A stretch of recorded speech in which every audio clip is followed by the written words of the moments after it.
Sobat Bintang, pernah nggak kalian nonton Doraemon? Kalau nonton berarti tahu dong yang namanya senter pengecil dan pembesarnya. Sesuai namanya, senter tersebut bisa mengecilkan dan membesarkan benda yang di senternya, tetapi bentuknya tetap sama ya. Nah, benda yang berubah ukuran karena di senter Doraemon tetapi tidak berubah bentuk tersebut dinamakan benda yang sebangun. Terus pernah nggak kalian lihat benda-benda berikut? Kayaknya pasti pernah ya. Benda-benda tersebut bentuknya kalau digambar biasa kita sebut bangun datar atau bidang datar. Nah, apa itu sebangun dan apa pula itu bidang datar? Karena ya jangan kemana-mana, tetap tonton video ini.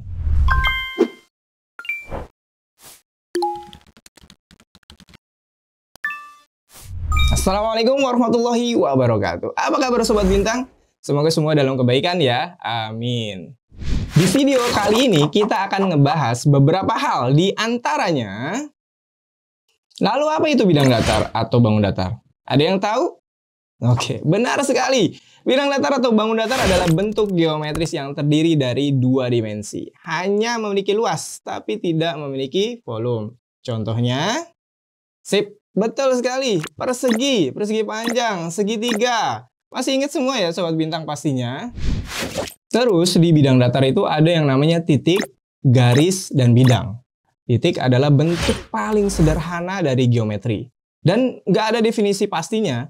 Yang jelas dia berbentuk noktah kayak gini. Dan diberi nama pakai huruf kapital.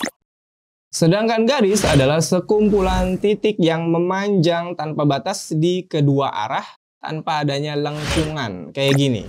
Diberi nama pakai huruf kecil pada ujungnya atau pakai dua huruf besar di kedua ujungnya. Sedangkan bidang dapat diartikan sebagai kumpulan titik tanpa batas yang melebar ke segala arah dan membentuk permukaan rata yang memiliki unsur panjang dan lebar. Diberi nama pakai huruf kecil atau huruf Yunani seperti alfa, beta, atau gamma yang diletakkan di dalam bidang, atau menggunakan huruf besar yang diletakkan di titik-titik sudut bidang tersebut. Di bagian kedua ini, pastinya Sobat Bintang udah tahu dari SD ya. Kita review sedikit yuk tentang simetri lipat dan simetri putar. Simetri lipat adalah jumlah lipatan yang membagi bangun datar tersebut menjadi dua bagian yang sama besar. Sedangkan simetri putar adalah jumlah putaran pada bangun datar di mana hasil putarannya akan membentuk bangun yang sama seperti sebelum diputar. Dan berikut adalah tabel simetri lipat dan simetri putar dari berbagai bangun datar. Selain simetri lipat dan simetri putar, Sobat Bintang jangan lupa sama yang namanya luas bangun datar seperti berikut ya. Terus kita bahas yang namanya kesebangunan dan kekongruenan. Kita lihat dua segitiga berikut. Kalau dari bentuknya sih sama aja ya Sobat Bintang, sama-sama segitiga yang mirip. Hanya saja memiliki ukuran yang berbeda. Nah, kedua segitiga tersebut bisa kita katakan sebangun. Artinya di dua benda yang sebangun ini kita dapatkan setiap sudut yang bersesuaian sama besarnya. Misal di kedua segitiga ini, sudut di kiri bawah atau alfa di segitiga kiri sama dengan alfa di segitiga kanan. Begitupun dengan sudut-sudut yang lain, beta dan gamma dari kedua segitiga tersebut. Selain itu, sebangun juga berarti di kedua segitiga tersebut memiliki perbandingan sisi bersesuaian yang sama. Misal, kita bandingkan antara alas segitiga ABC dengan alas segitiga DEF, yaitu AB dan DE. Maka pastinya nilainya akan sama dengan AC per DF dan BC per EF. Karenanya yang dinamakan sebangun harus memiliki dua syarat berikut, yaitu sudut yang bersesuaian sama besar dan perbandingan sisi bersesuaian juga harus sama besar. Dan untuk kekongruenan, kita cek dulu dua segitiga berikut. Kedua segitiga tersebut memiliki sudut bersesuaian yang sama besar, sama seperti dua bangun datar yang sebangun. Dan ketiga sisi bersesuaian juga sama panjang. Sehingga AB sama dengan DE, AC sama dengan DF dan BC sama dengan EF. Karenanya dua bangun datar yang kongruen memiliki dua syarat, yaitu sudut bersesuaian sama besar dan sisi bersesuaian juga sama panjang. Berikutnya kita punya segitiga siku-siku kayak gini nih. Segitiga siku-siku yang besar adalah gabungan dari dua segitiga siku-siku yang kecil, di mana mereka adalah segitiga yang sebangun. Untuk menentukan panjang sisi dari AB, AC, atau AD, kita bisa gunakan rumus berikut.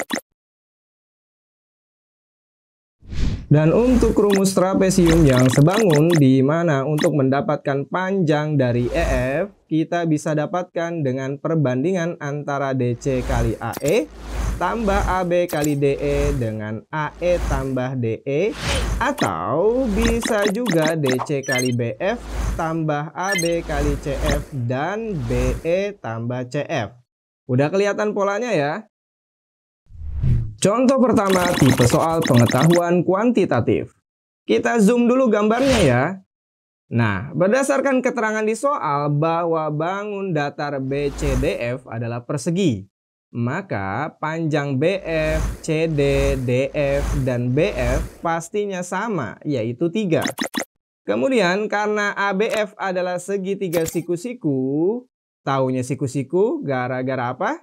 Karena sudut CBF adalah siku-siku karena ada di dalam persegi.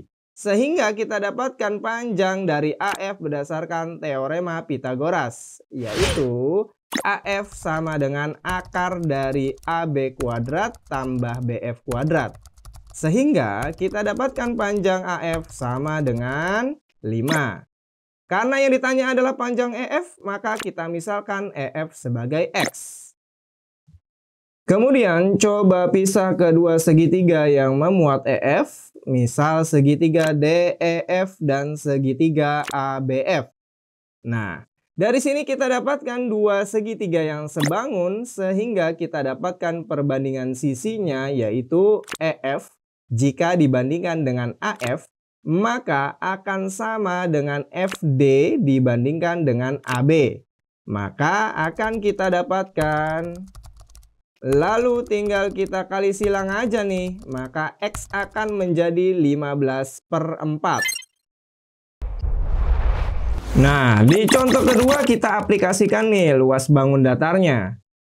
Karena di sini yang dicari adalah luas dari segitiga yang diarsir dan antara segitiga putih dan yang diarsir sama banyaknya di dalam jajar genjang tersebut, artinya banyaknya segitiga yang diarsir adalah setengah dari keseluruhan segitiga di dalam jajar genjang. Maka dapat disimpulkan bahwa luas segitiga yang diarsir adalah setengah dari luas keseluruhan bangun datar tersebut, yaitu jajar genjang. Karena dari gambar kita hanya mendapatkan alas daripada jajar genjang, maka kita cari terlebih dahulu panjang dari tinggi jajar genjang tersebut. Sekarang kita fokus pada segitiga ABD. Di sini kita dapatkan tinggi segitiga adalah akar dari 4 kuadrat dikurang 2 kuadrat, yaitu akar 12. Atau kalau disederhanakan menjadi 2 akar 3. Maka akan kita dapatkan luas segitiga yang diarsir yaitu 4 akar 3 cm. Contoh ketiga, di sini kita punya ubin yang berbentuk persegi panjang yang akan dipasang pada sebuah bidang datar. Karena satu ubin memiliki luas 6 desimeter kali 40 cm, di mana 6 desimeter bisa kita rubah menjadi 0,6 meter dan 40 cm dirubah menjadi 0,4 meter. Sehingga luasnya 0,6 meter kali 0,4 meter alias 0,24 meter kuadrat. Dan ubin ada sebanyak 600 buah. Maka kita dapatkan luas bidang adalah 600 kali luas ubin, yaitu... Nah, bagaimana Sobat Bintang? Mudah-mudahan paham ya. Tunggu kakak di video selanjutnya. Dan Assalamualaikum warahmatullahi wabarakatuh.